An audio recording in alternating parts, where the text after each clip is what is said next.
Bonjour tout le monde, très content de vous retrouver aujourd'hui au PrestaShop Day. Donc on est là pour parler de PrestaShop, PrestaShop 1.7.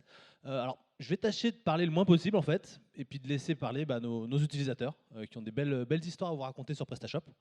Ouais, c'est ça qui me manque. On m'a dit d'appuyer sur le bouton vert. Hop là. Voilà, très bien. Donc je suis Aurélien Pelletier, directeur technique de PrestaShop.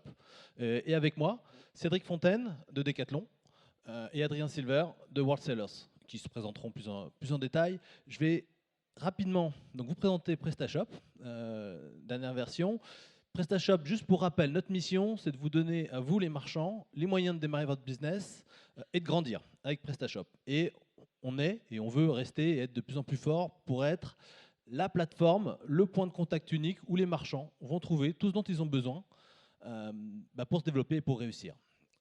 Je vais vous détailler un petit peu les principes sur lesquels on s'appuie, notre boussole, qu'est-ce qui nous guide dans le développement du produit PrestaShop, du projet open source PrestaShop. Le premier, évidemment, dans l'ADN de PrestaShop, c'est l'ouverture. PrestaShop est un projet open source, il est ouvert, et la force de ça, c'est que ça permet à énormément de gens de contribuer, de s'impliquer dans le projet PrestaShop. On vous a beaucoup parlé de la communauté, vous faites partie de la communauté de PrestaShop, et ça, c'est une grande force. Un chiffre dont je suis très fier, on a dépassé pour la dernière version de PrestaShop plus de 100 contributeurs, de gens qui ont contribué au code, et c'est un chiffre qui est en croissance. Et ça, c'est important parce que cette ouverture, ça vous donne une chose très importante, vous en tant que marchand, c'est la liberté. Évidemment, vous êtes libre, c'est vos données quand vous utilisez du PrestaShop. Vous êtes libre parce que vous avez accès au code source et vous pouvez en faire ce que vous voulez. Moi, depuis qu'on a lancé une version de PrestaShop hébergée, PrestaShop Ready, une version SaaS, j'ai beaucoup de questions de gens qui me demandent mais est-ce que PrestaShop va rester ouvert, open source? Donc la réponse est définitivement oui. Le code source qui est utilisé sur notre version en ligne, c'est le même code source que celui que vous téléchargez. Ça, c'est important parce qu'encore une fois, ça vous garantit la liberté. Et votre liberté, vous l'avez aussi parce qu'il y a cette énorme communauté. Vous avez le choix. Vous avez énormément de personnes qui connaissent PrestaShop, qui peuvent vous aider, qui peuvent travailler avec vous sur du PrestaShop. Vous avez énormément d'options sur notre marketplace, de modules et de thèmes parmi lesquels vous pouvez choisir. Donc, premier pilier, cette ouverture qui est symbolisée par notre ADN open source. Deuxième point très important, la flexibilité. Donc évidemment, quand vous choisissez une solution de e-commerce, vous ne voulez pas vous retrouver dans un carcan coincé. Vous voulez pouvoir avoir toutes les portes ouvertes et pouvoir customiser pour pouvoir créer votre solution, votre marque, et votre personnalité en ligne. Là-dessus, PrestaShop est extrêmement modulable, extrêmement extensible, encore une fois grâce à son côté open source, mais aussi dans sa conception. Une des forces de PrestaShop, c'est sa simplicité. Donc voilà, les développeurs qui travaillent sur du PrestaShop, et je pense que Cédric et Adrien pourront vous en parler plus en détail, c'est assez facile pour faire évoluer et pour modifier la solution. Donc là, je vous montre simplement un exemple, mais ça, on vous en parlera plus en détail dans d'autres conférences. Dans la dernière version, on a retravaillé le mécanisme de ce qu'on appelle les templates d'email. Donc c'est plus facile pour customiser, pour personnaliser les emails transactionnels, un de vos moyens de communication privilégiés avec vos clients. Et dernier point très important, c'est la notion de croissance. On veut que PrestaShop soit une solution qui vous permette de grandir. Donc c'est une solution simple, mais très extensible, très customisable et donc très puissante. Elle vient avec tout un tas de fonctionnalités. On va dire que sortie de la boîte, c'est sans doute la solution qui offre le plus de fonctionnalités. Et en termes de rapport qualité, fonctionnalité, qualité et coût, on peut difficilement faire mieux. Quelques fonctionnalités de croissance importantes, et ça aussi on en parlera plus en détail avec nos invités, c'est l'aspect international. PrestaShop est est très fort sur l'aspect localisation. Donc quand on parle de localisation, si vous voulez développer votre business dans différents pays, il y a tout un tas de problématiques locales qui commencent par des questions d'affichage, de format de date, de prix, de calcul de taxes, mais aussi d'intégration avec des solutions locales, que ce soit de paiement ou de livraison. Et là-dessus, PrestaShop est intégré avec absolument, partout dans le monde, avec beaucoup d'acteurs locaux. Alors, et on simplifie encore plus les choses. Vous avez entendu l'annonce ce matin de PrestaShop Checkout, une solution de paiement entièrement intégrée qui rassemble vraiment tout ce dont vous avez besoin pour assurer une expérience de paiement facile et efficace pour vos clients. Donc ça, c'est les piliers qui ont fait le succès de PrestaShop depuis 10 ans. Sur la dernière version, alors on parle de PrestaShop 1.7, j'aimerais qu'en fait que vous oubliez le 1. En fait, c'est PrestaShop 7. PrestaShop, c'est un logiciel qui a plus de 10 ans. On en est à la 7e version. Et cette version 7, c'est une 7e itération sur un logiciel qui est assez mature. Alors, il y a eu un changement majeur sous le capot, l'utilisation d'un framework Symfony. On en parlera un peu plus en détail ensuite. Mais surtout, c'est une version sur laquelle on s'est focusé sur la productivité des marchands en revoyant l'interface utilisateur du back-office pour que vous, marchands, un certain nombre de vos tâches quotidiennes soient plus faciles à réaliser. Et c'est quelque chose qu'on continue à améliorer de manière incrémentale.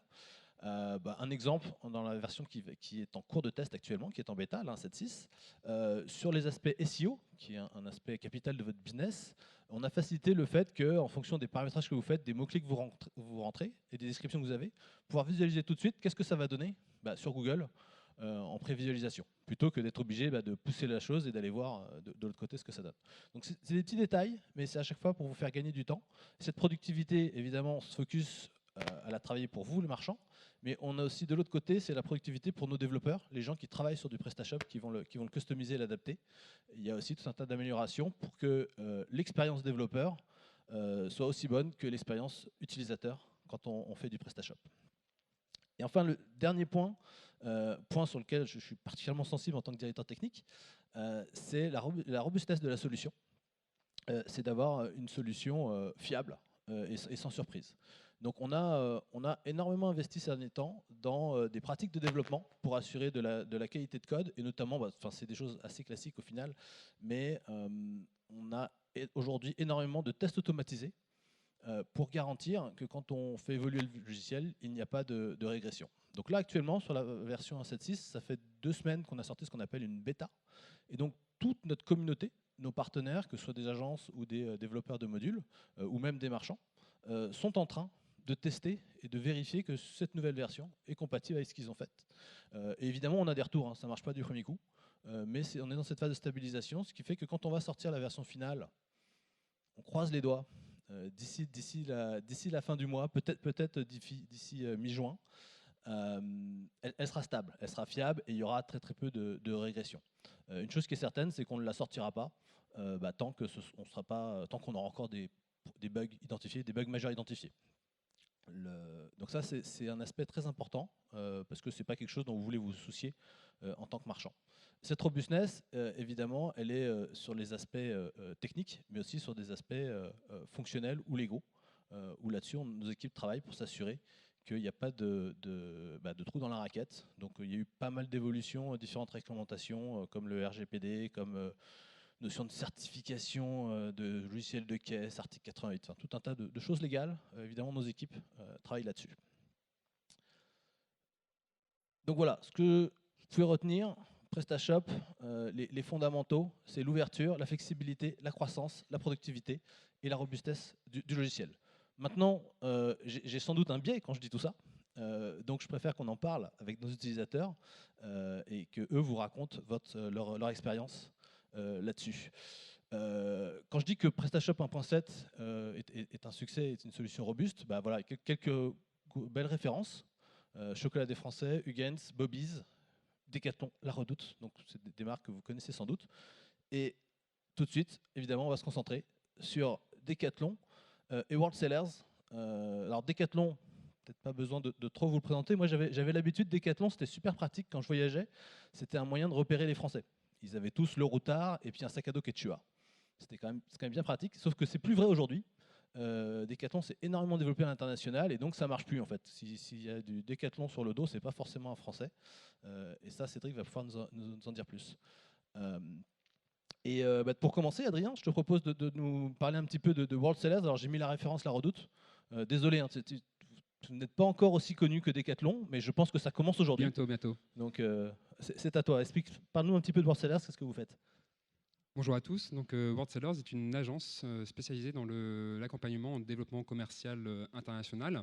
Donc, notre ambition et notre mission première, c'est d'accompagner nos clients dans la définition de leur stratégie export et surtout dans la mise en œuvre de cette stratégie. Et pour cette mise en œuvre, nous, on utilise et on recommande de ce fait-là l'utilisation de PrestaShop.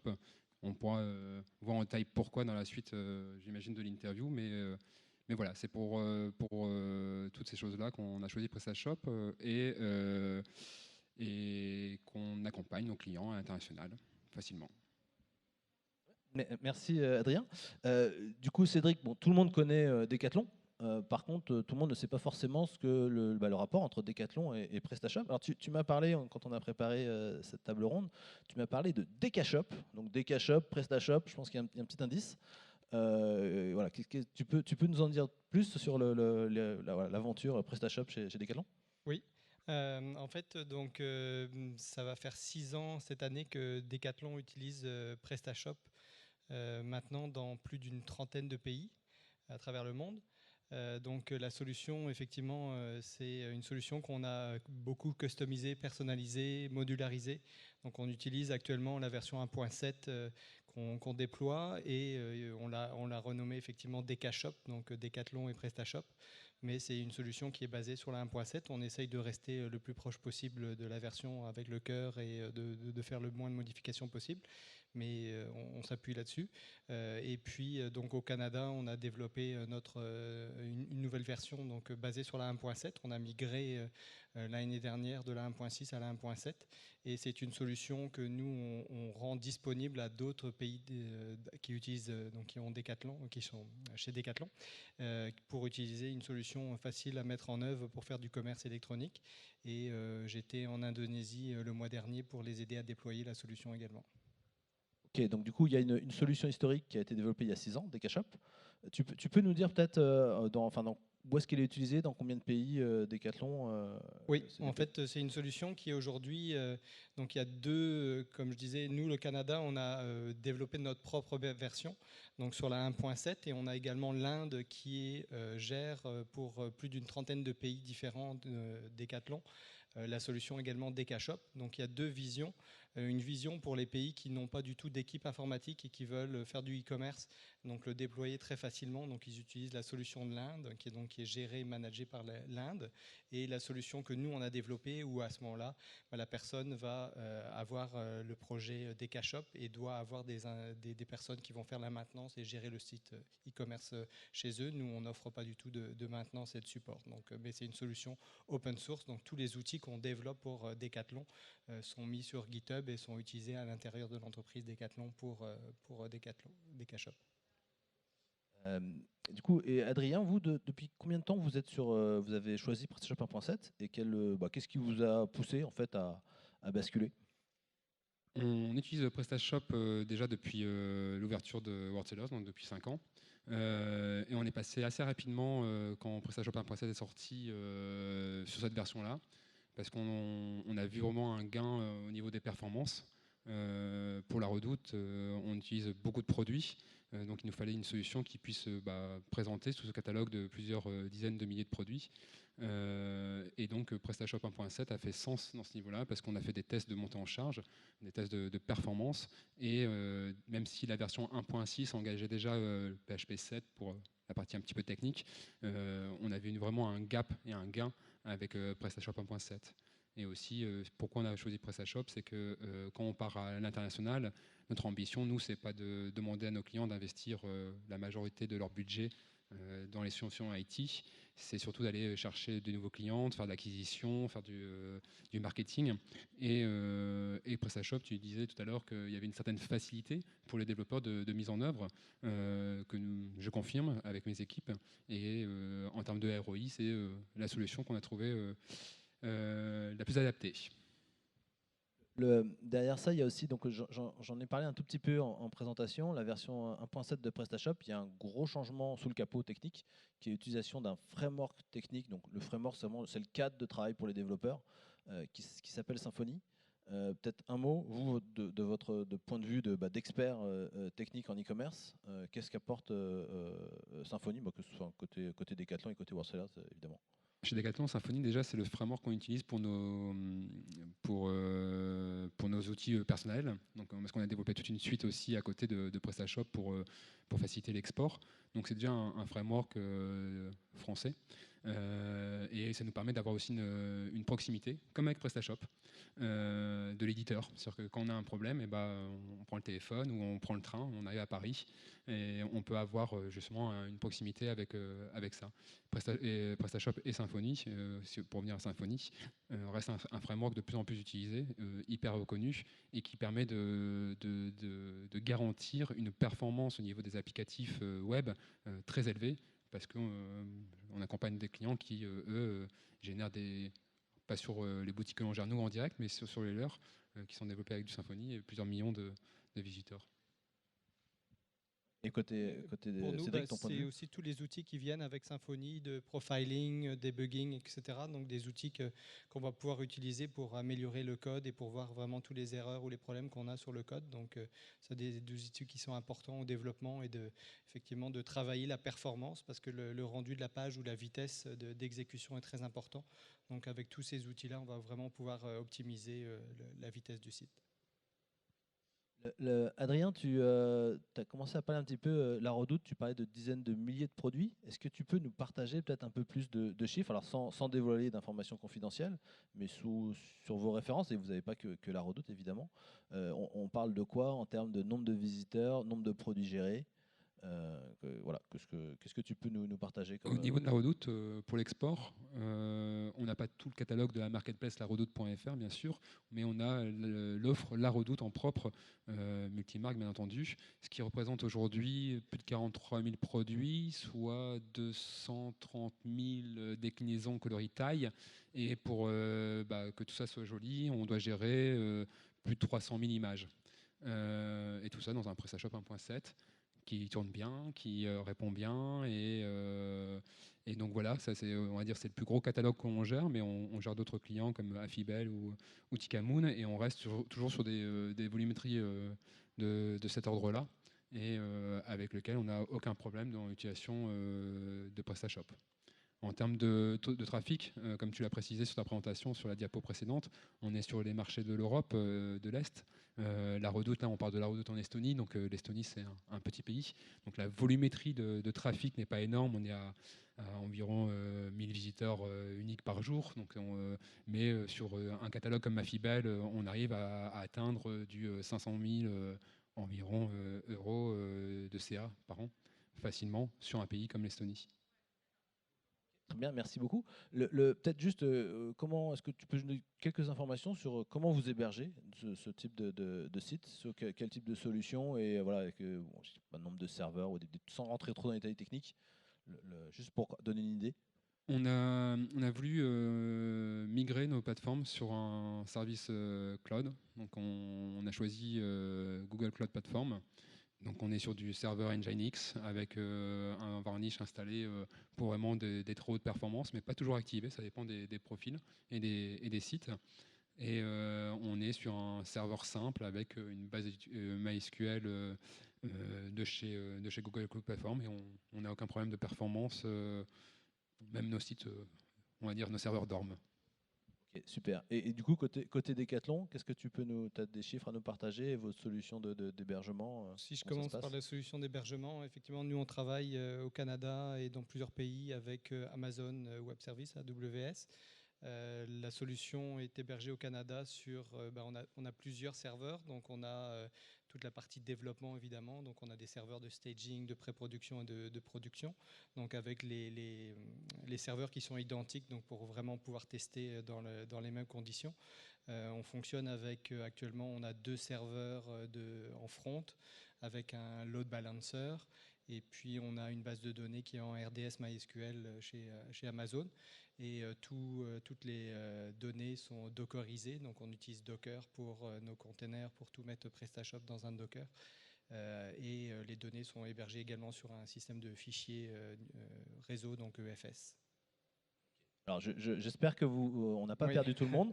On est rentré dans des différents détails techniques. En tout cas, moi, ça fait plaisir d'entendre tout ça, parce qu'on est quand même au top niveau techno de ce qui est utilisé, de ce qui est mis en œuvre avec du PrestaShop. Et donc ça, c'est voilà. En tant que directeur technique, évidemment, c'est vers là que je pousse la communauté PrestaShop. Sur le volume, après, c'est sûr que c'est des informations qui sont confidentielles, mais on a des pays, certains pays qui vont faire plusieurs milliers de commandes par jour, donc sur la solution. Donc c'est des volumes qui sont quand même assez importants.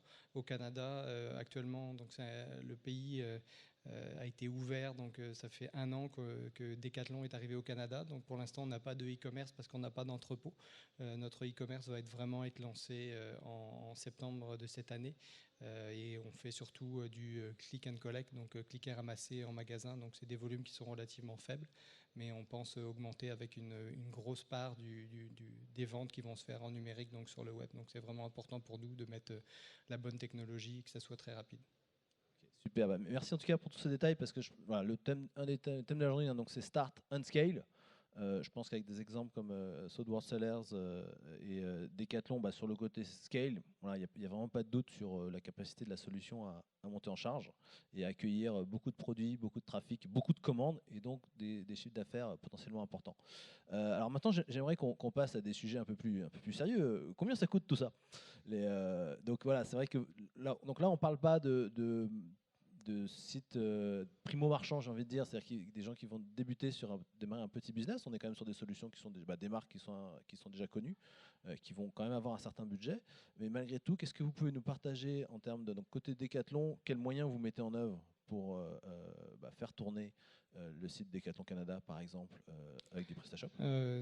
À Decathlon Canada, on a une équipe d'à peu près 7 personnes. Donc, on a 3 personnes en front-end, donc toute la partie design, CSS, JavaScript, toute la partie vraiment front-end. 2 personnes et demie en back-end, donc toute la partie développement des modules, PHP et tout ça. Puis on a des gestionnaires de projet, donc des PO, des product owners, on a 3 personnes. En sachant qu'on développe aussi pour l'international, donc la solution n'est pas uniquement pour le Canada, mais on partage ce qu'on fait. Et puis un pays comme l'Indonésie qui a démarré à utiliser la solution, ils sont généralement 2. Donc c'est ce qu'on recommande, d'avoir une personne en front-end puis une personne en back-end, vraiment pour pouvoir gérer la solution. En termes de ressources techniques. Et du coup, côté World Sellers, moi je suis une marque, je veux me développer à l'international et notamment via le e-commerce. Je viens de voir. C'est quoi l'ordre de grandeur? Alors évidemment, je sais que la réponse, c'est ça dépend. Mais est-ce que tu peux quand même nous donner des ordres de grandeur, une idée de voilà, à partir de quel budget ça fait sens de venir vous voir et combien de temps ça peut prendre et voilà, comment ça se passe?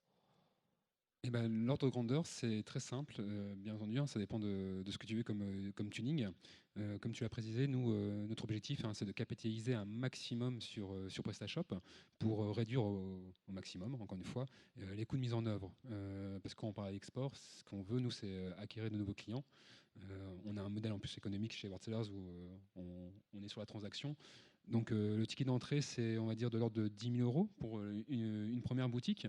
Après, les boutiques suivantes sont un pourcentage de déclinaison, environ 40% du prix initial.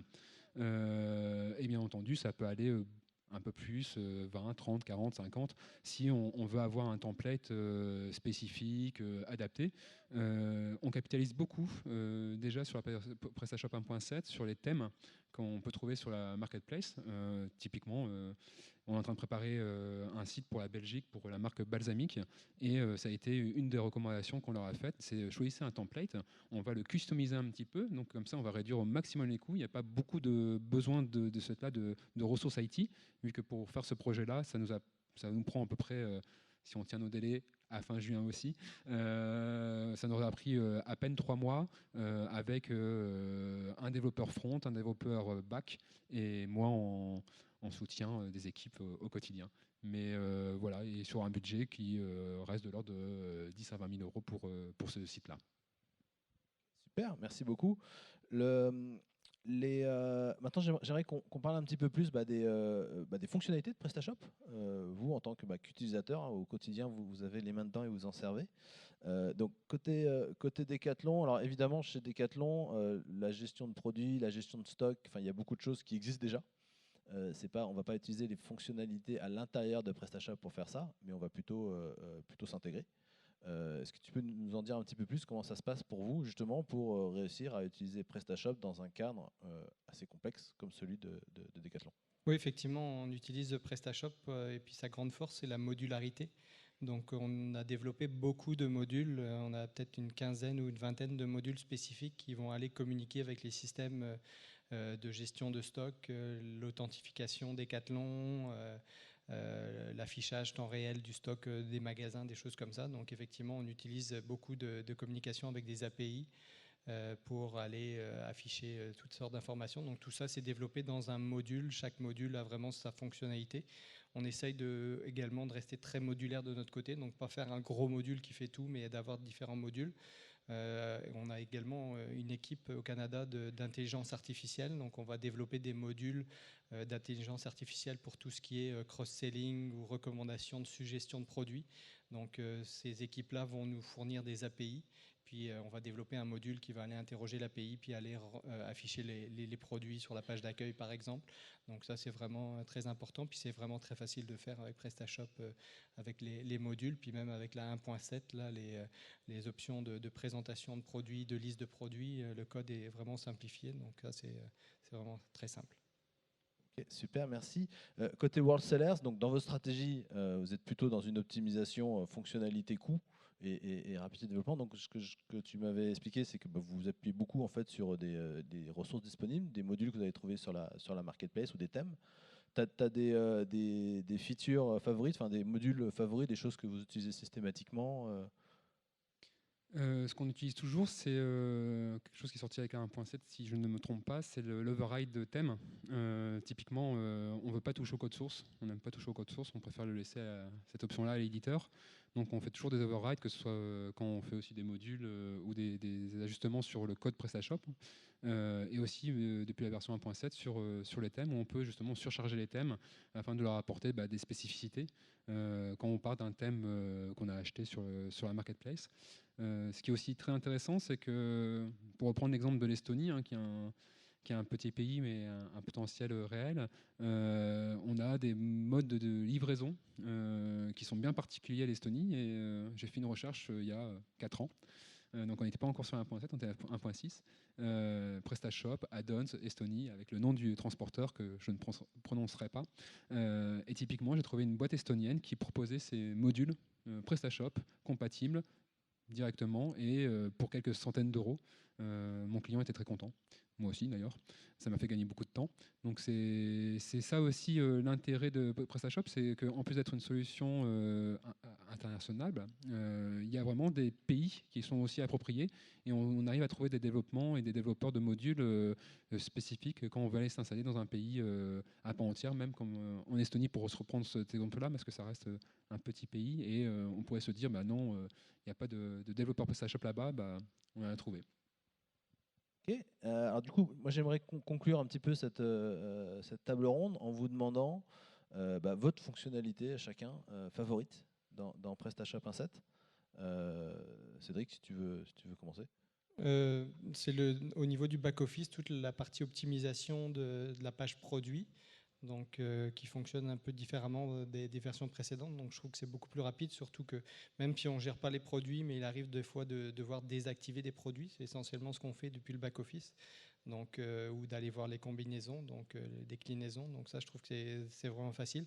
Puis j'en ai une deuxième, c'est la section aussi de visualisation du stock dans le catalogue aussi, donc qui permet d'avoir une vue rapide du stock réel puis du stock réservé qu'on utilise nous sur PrestaShop.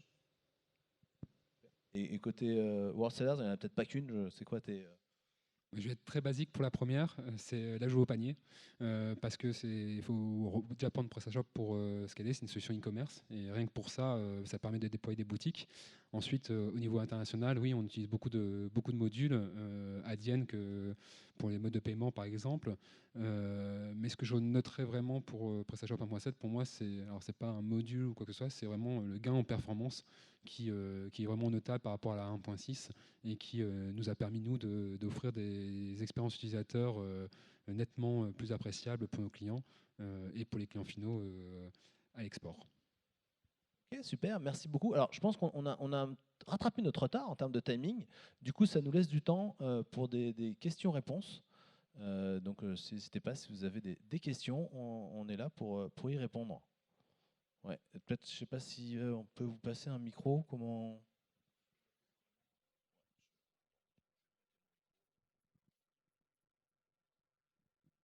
Bonjour, ça va être une question un peu technique, mais les parties développées spécifiquement par Decathlon, open source, c'est de l'open source interne ou bien vous publiez ça parce que sur le Git, par exemple, Oui, en fait, on a un Git interne, mais on contribue aussi avec PrestaShop. Donc, il y a des choses qu'on va partager à l'équipe de PrestaShop. Mais effectivement, on a un Git qui est qui est utilisé à l'interne. On a quand même une section developers.decathlon.com sur lequel on partage certaines API, certaines choses. Mais pour l'instant, la partie PrestaShop est vraiment à l'interne. Ok, merci.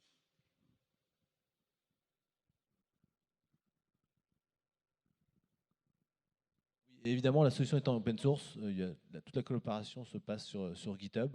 Et bon, ça nous arrive d'échanger et d'intégrer. Voilà, c'est beaucoup plus simple pour eux quand ils font des modifications que ce soit intégré dans le logiciel et que ce soit maintenu par l'éditeur, plutôt que cette charge reste de votre côté. Alors des fois, vous ne pouvez pas tout reverser. Il y a des choses qui sont entièrement spécifiques qui n'auraient pas de sens, mais dès que ça a du sens, c'est reversé. Et ça bénéficie évidemment à tous les autres versions pour les prochaines versions.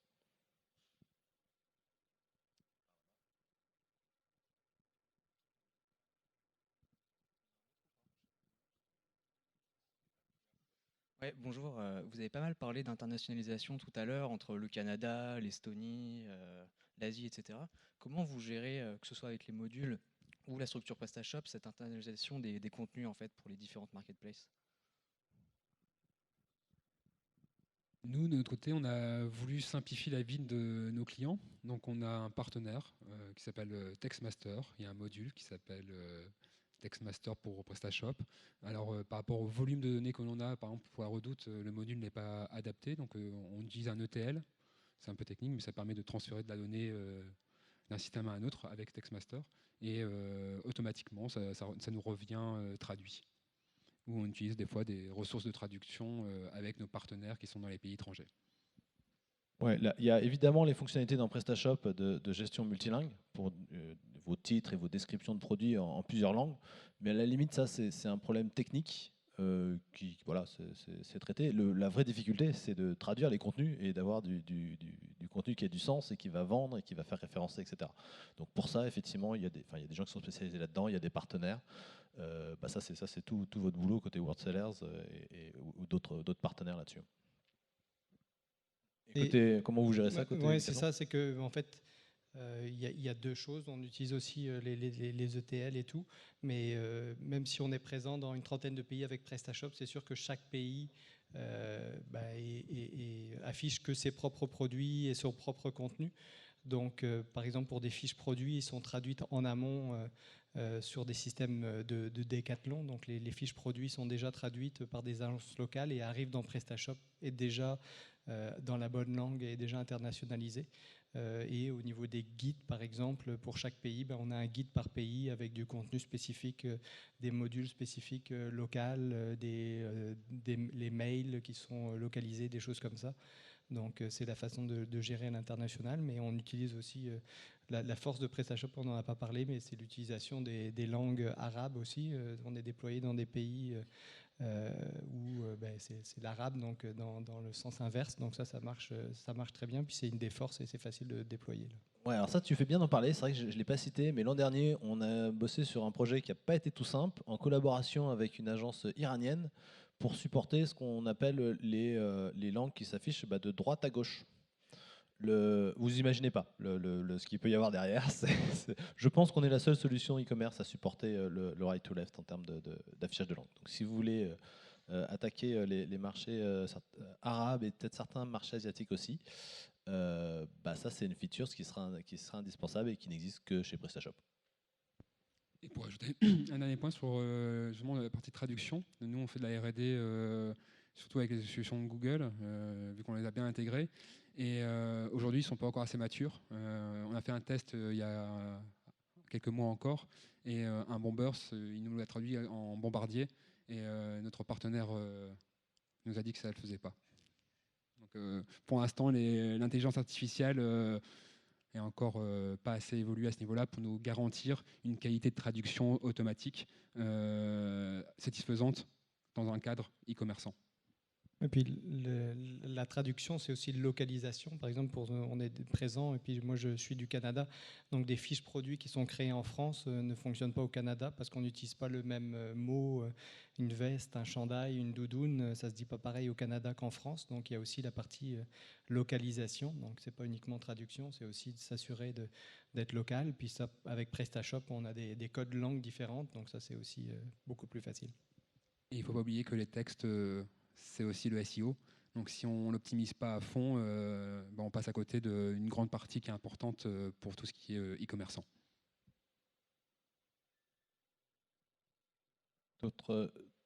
D'autres questions? Alors, pour conclure, j'ai un cadeau pour vous. J'ai une petite vidéo à vous présenter. Une vidéo de présentation de PrestaShop 1.7.6, la prochaine version.